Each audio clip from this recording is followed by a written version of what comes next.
Hello, it's July 30th of the 365 Biblical Workout, and we're starting a new book today. It's the book of Lamentations. So here we go. Lamentations, chapter 1. How lonely sits the city that was full of people. How like a widow is she, who was great among the nations. The princess among the provinces has become a slave.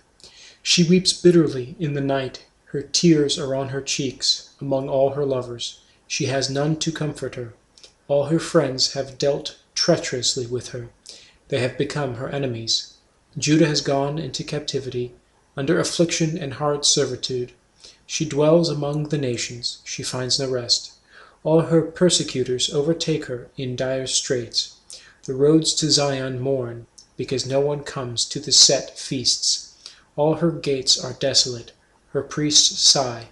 Her virgins are afflicted, and she is in bitterness. Her adversaries have become the master.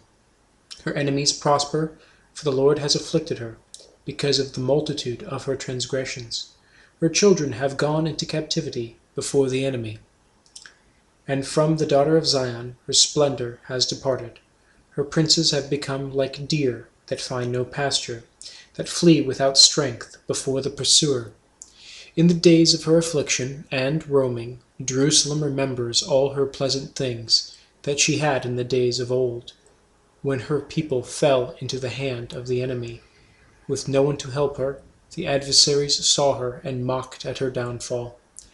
Jerusalem has sinned gravely, therefore she has become vile.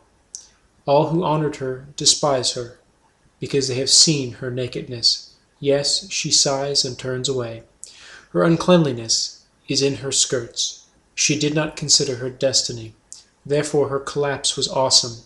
She had no comforter. O Lord, behold my affliction, for the enemy is exalted. The adversary has spread his hand over all her pleasant things, for she has seen the nations enter her sanctuary, those whom you commanded not to enter your assembly. All her people sigh. They seek bread.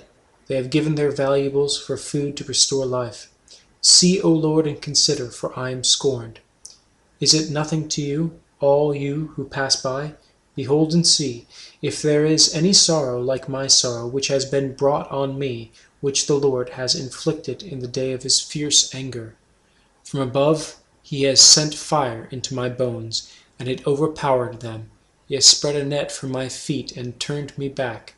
He has made me desolate and faint all the day. The yoke of my transgressions was bound. They were woven together by his hands, and thrust upon my neck. He made my strength fail.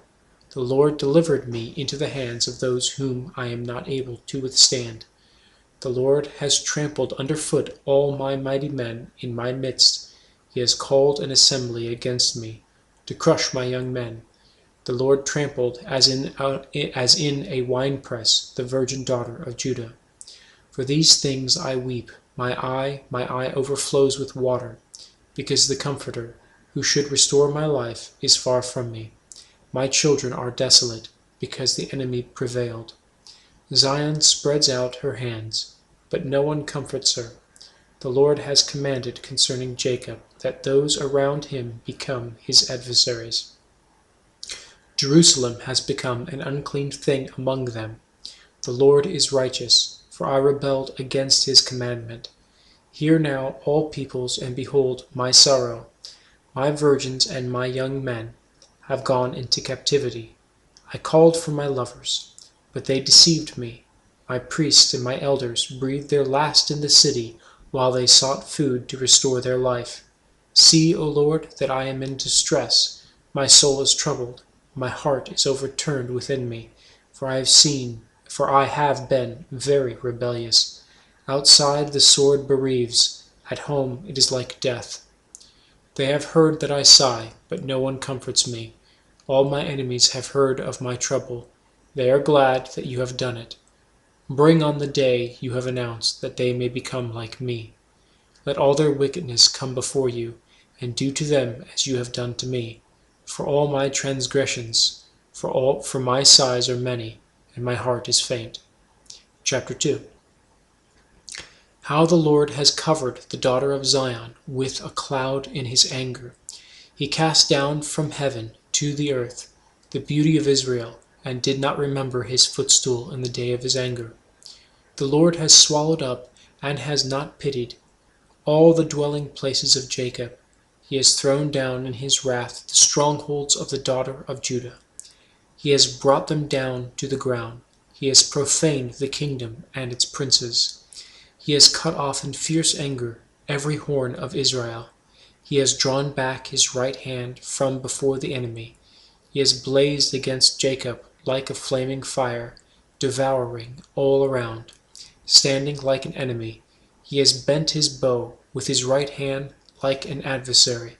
He has slain all who were pleasing to his eye. On the tent of the daughter of Zion he has poured out his fury like fire. The Lord was like an enemy. He has swallowed up Israel. He has swallowed up all her palaces. He has destroyed her strongholds, and has increased mourning and lamentation in the daughter of Judah. He has done violence to his tabernacle, as if it were a garden. He has destroyed his place of assembly. The Lord has caused the appointed feasts and Sabbaths to be forgotten. In his burning indignation he has spurned the king and the priest. The Lord has spurned his altar, and he has abandoned his sanctuary. He has given up the walls of her palaces into the hand of the enemy. They have made a noise in the house of the Lord, as on the day of a set feast. The Lord has purposed to destroy the wall of the daughter of Zion. He has stretched out a line. He has not withdrawn his hand from destroying. Therefore he caused the rampart and wall to lament. They languished together. Her gates have sunk into the ground. He has destroyed and broken her bars. Her king and her princes are among the nations. The law is no more, and her prophets find no vision from the Lord. The elders of the daughter of Zion sit on the ground and keep silence. They throw dust on their heads, and gird themselves with sackcloth. The virgins of Jerusalem bow their heads to the ground. My eyes fail with tears, my heart is troubled. My bile is poured on the ground because of the destruction of the daughter of my people. Because the children and the infants faint in the streets of the city. They say to their mothers, "Where is grain and wine?"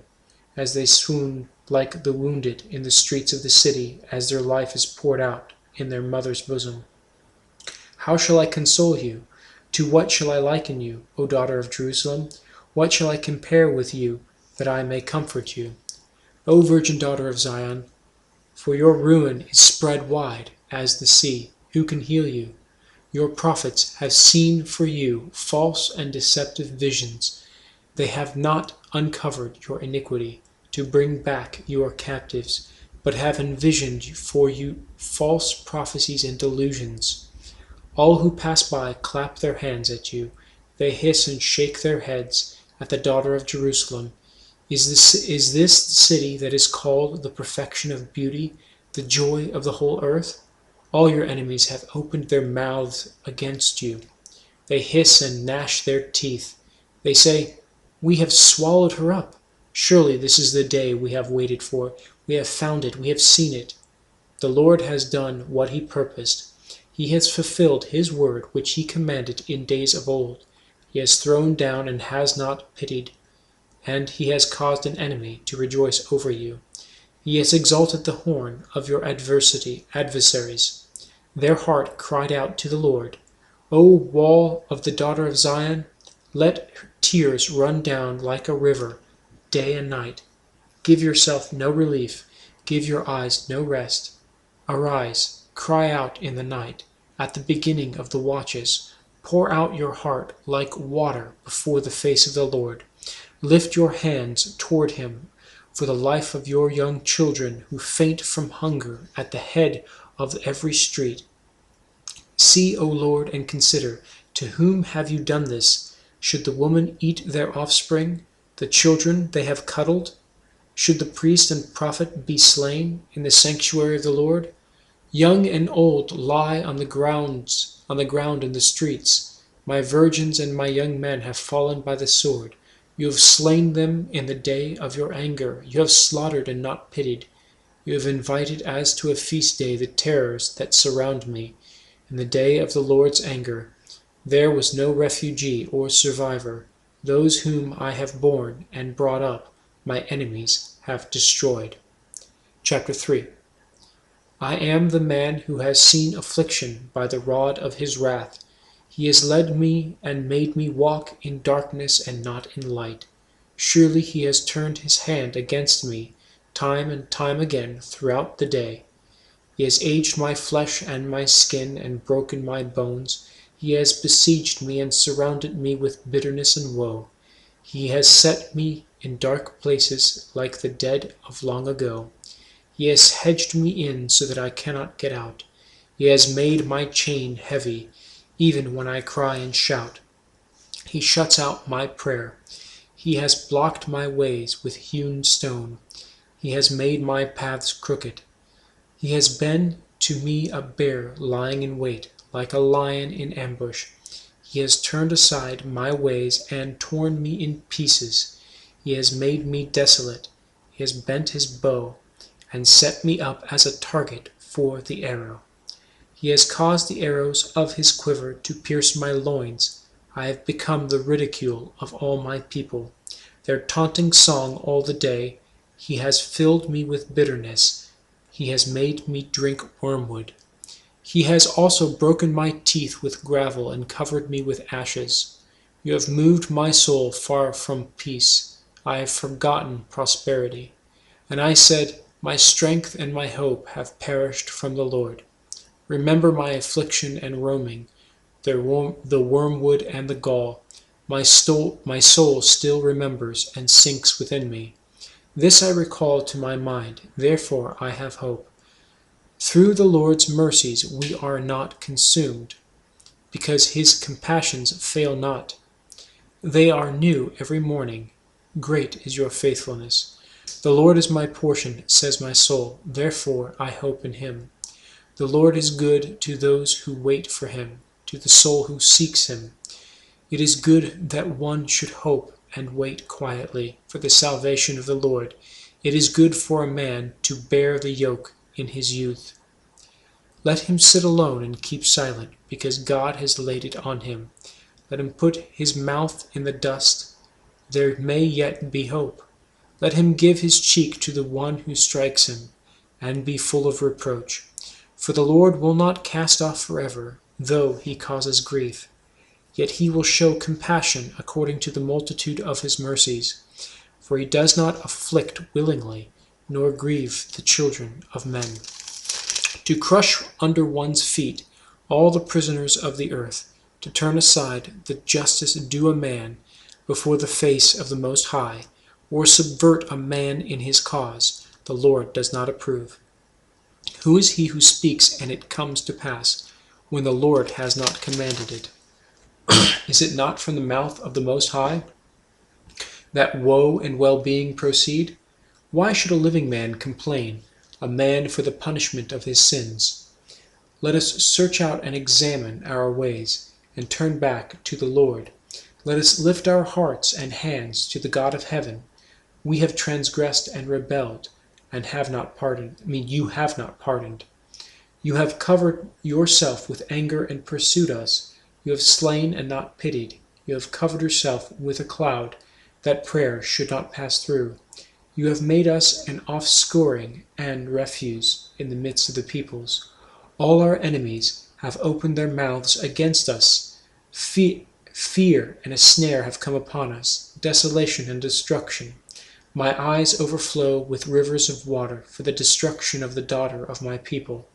My eyes flow and do not cease, without interruption, till the Lord from heaven looks down and sees. My eyes bring suffering to my soul, because of all the daughters of my city.